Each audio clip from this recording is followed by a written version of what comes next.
Thanks to a recent FDA-approved form of gene therapy, an Allegany County family is celebrating a new chance at life for their son, the first patient in the world to receive it. A truly remarkable story here. 6-year-old Connor Hess was born with a rare genetic disorder, which, if left untreated, would eventually have presented a different outcome for him and his family.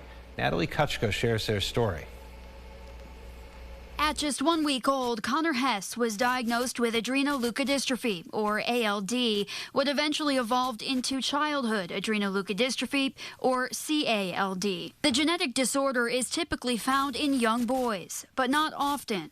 In early childhood and without any physical symptoms, the disease had begun to form in Connor's brain. September's MRI came back. It is very time sensitive to get a transplant.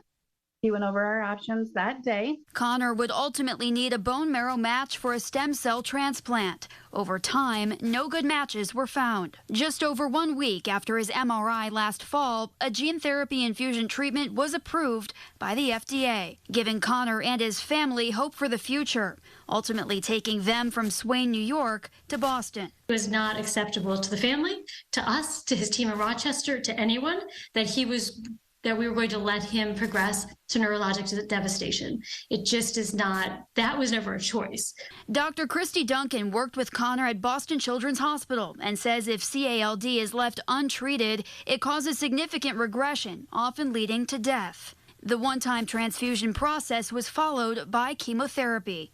It was just going up from here. The hardest part's over, and we were just so glad to save our son's life with us. And it's a game changer that we were so blessed to have the journey of. We are seeing this as success for him, and that his ALD will have stopped progressing, and he will be able to go back to school in the fall and lead, a happy, healthy life. Connor's mother says fortunately he's recovered quickly and is hopeful this treatment will help to save the lives of other children living with the same condition. Reporting, Natalie Kuchko, News 8. Love that face. Super strong Connor. Congratulations to the whole family. Natalie, thank you for that story. Brooks credits newborn screening provided here in New York State, one of only 36 states to offer it for this disease.